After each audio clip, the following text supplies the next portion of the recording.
सुनील तिवारी बेचारा जौनपुर यूपी से मुंबई आया था। अभी तो उसके भाई के पास पहुंचा भी नहीं था और उसने एक मदद मांगी किसी से और मदद देने के बहाने उसको लूट भी लिया जाता है, उसकी हत्या भी कर दी जाती है।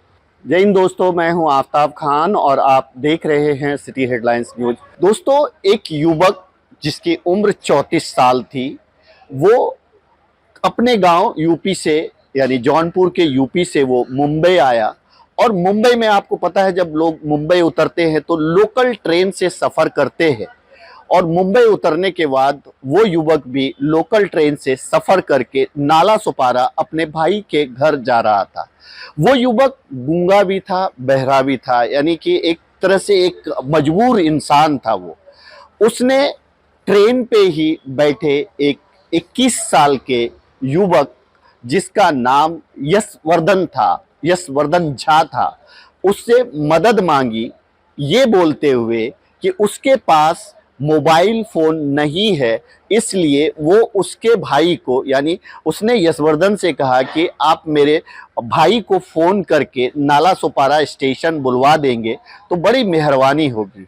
लेकिन ये जो 21 साल का युवक यशवर्धन था, ये कहीं ना कहीं क्रिमिनल टाइप का मानसिकता रखता होगा, तभी उसने उसके उस मजबूरी का फ़ायदा उठाते हुए उसने उसी वक्त ये प्लानिंग कर डाली कि ये जो है गांव से आया है, इसके पास कुछ पैसे ज़रूर होंगे, गूंगा भी है, बहरा भी है और ये यहाँ किसी को जानता नहीं, इसके पास मोबाइल भी नहीं है, तो क्यों ना इसे लूटा जाए। और लूट के इरादे से उसने उसको नाला सुपारा स्टेशन ना उतार करके नायगांव स्टेशन उतारा। यानी वो युवक तो यही समझ रहा था कि ये जो बंदा है ये हमारी मदद कर रहा है। नायगांव स्टेशन उतारने के बाद बाहर, स्टेशन के बाहर आता है ये जो यशवर्धन है, 21 साल का जो आरोपी है, ये एक बाइक सवार जो सिंगल जा रहा था उससे एक लिफ्ट मांगता है और लिफ्ट मांग करके ये दोनों उसके पीछे, यानी उस बाइक सवार के पीछे बैठते हैं और एक सवार से लिफ्ट मांग करके एक सुनसान इलाके तक ये जो है उसको सुनील तिवारी को लेके जाता है। बाइक सवार को कुछ पता भी नहीं था, उसने तो एक मदद के बहाने लिफ्ट दिया, ऐसा आप कह सकते हैं। ये कह सकते हैं कि उससे पैसे वगैरह छीनने की कोशिश की होगी, ऐसा कयास लगाया जा रहा है। और उसके बाद जब उसने नहीं दिया होगा या हाथापाई हुआ होगा तो उसको उसी दौरान उसने गमछे से, जो गांव में गमछा यूज करते हैं, गमछे से उसका गला दबाकर उसकी हत्या कर दी। मैं आपको बता दूं कि ये जो आरोपी है ये यशवर्धन झा, जिसकी उम्र 21 साल है, ये नायगांव का ही रहने वाला है। मृतक सुनील तिवारी वो यूपी से आया था तो उसका भी कोई अता पता नहीं था। आरोपी जो है नायगांव का रहने वाला था। अब पुलिस को उसी दिन शाम को 20 तारीख की शाम को इस बात की खबर लगती है कि एक जो है सुनसान इलाके में एक लाश पड़ा हुआ है। पुलिस वहां पे जाती है। पुलिस के लिए ये जो केस था वो चैलेंजिंग इसलिए था कि आरोपी का अता पता नहीं था और जो मृतक था वो यूपी जौनपुर का रहने वाला था, यानी कोई क्लू नहीं था पुलिस के पास।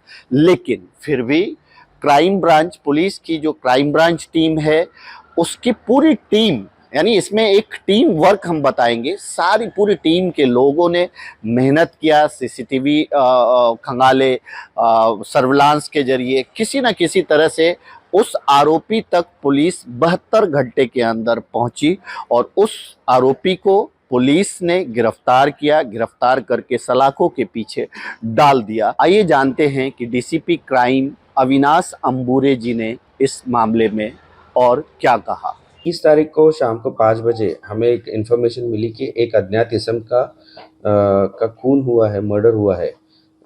ये इन्फॉर्मेशन जैसे पता चल के हमारे पूरे क्राइम ब्रांच की टीम, यूनिट 2 के पीआई रनवरे, सेंट्रल यूनिट के पीआई राख और हमारी संपूर्ण टीम हम घटनास्थल पे पहुंची। घटनास्थल पे जाने के बाद में हमें पता चला कि जो इस्म है उसका नाम सुनील तिवारी है, जो रहने वाला जौनपुर यूपी का है। और उसके पास से जो आई कार्ड और बाकी के जो चीज़ें बरामद हुई तो उस पर से पता चला कि वो डेफ एंड डम है, ही इज़ मूक बधिर जिसको कहते हैं। और उसका एक भाई है जो नाला सोपारा में रहता है। इतनी इन्फॉर्मेशन हमको प्रिलिमिनरी इन्फॉर्मेशन मिली थी। इस इन्फॉर्मेशन के तहत हम लोगों ने पूरे रेलवे स्टेशन सीसीटीवी फुटेजेस, सभी जगह के सीसीटीवी फुटेजेस, वहाँ के जो लोग हैं सभी लोगों से पूछताछ करने का इन्वेस्टिगेशन का काम चालू हुआ। उसमें हमें पता चला कि जो मयत इसम है वो उसी दिन जौनपुर से मुंबई आया था और मुंबई से वो नाला सोपारा की ट्रेन में जाने के लिए ट्रेन में बैठा था, लोकल ट्रेन में उसकी मुलाकात एक बंदे से हुई थी और सीसीटीवी फुटेजेस में भी हमको वो लड़का हमें दिखा था। उसके तहत हमारी पूरे इन्वेस्टिगेशन टीम ने पूरा उसको ढूंढ के निकाल के उसका नाम, उस आरोपी को हमने गिरफ्तार किया। उसका नाम है यशवर्धन झा, जो रहने वाला जूचंद्र नायगांव का है। और पूछताछ में पता चला कि इसने ये मूक बधिर है, इसके पास में ना मोबाइल था, तो इसके पास से पैसे निकालने के चक्कर में इसने उसको नाला सोपारे की जगह नायगांव में उसको उतारा और फिर वहाँ पे उसके घर के पास में एक जो ओपन ग्राउंड था वहाँ पे उसको ले जाके उसको एक सफ़ेद जो उसका गमछा था उससे उसका उसकी उसकी जान उसने ले ली। करीबन 72 आवर्स के अंदर ही हमने आरोपी को अरेस्ट किया है। और इसमें जहाँ के लोकल लोगों ने भी काफ़ी, जो रिक्शा वाले हैं, जहाँ के जो लोकल लोग हैं, उन्होंने भी काफ़ी हमें इसमें मदद की। और जो सीसीटीवी फुटेजेस है ऑब्वियसली उसमें से भी हमें पता चला कि जो मयत इसम था वो नाला सोपारा नहीं, वो नायगांव में उतरा था रेलवे स्टेशन। तो काफ़ी चीज़ें हमको इससे मदद हो गई। सर हत्यारे को कुछ पैसे मिले थे क्या वो मृतक के शरीर से कुछ भी? अभी तो इन्वेस्टिगेशन में अभी तक तो कुछ वैसी बात सामने नहीं आई। सर आपने कहा नायगांव रेलवे स्टेशन पे ये उतरा था, उसको उतारा गया, तो स्टेशन से कितनी दूर ले जाकर के ये पूरी वारदात हुई? रेलवे स्टेशन से करीबन 2 से 2.5 किलोमीटर का फासला कितनी टीमें रहेगा। इस पर काम कर रही थी सर, इस पर डिटेक्ट करने के लिए? इसमें हमारे पूरे सेंट्रल यूनिट की टीम, पीआई राख और उनके पूरे लोग, और यूनिट 2 के हमारे पीआई रनवरे साहब, एपीआई कामले और उनकी पूरी टीम इसमें जुटी हुई थी। सर इस हत्याकांड में ये समझ में आ रहा है कि एक अनजान व्यक्ति से दोस्ती जो है कहीं ना कहीं मृतक को भारी पड़ी है। क्या बोलेंगे लोगों को कि अनजान लोगों से वो इस तरह से दोस्ती ना करें, क्योंकि कहीं ना कहीं किसी अपराध का शिकार हो सकते हैं।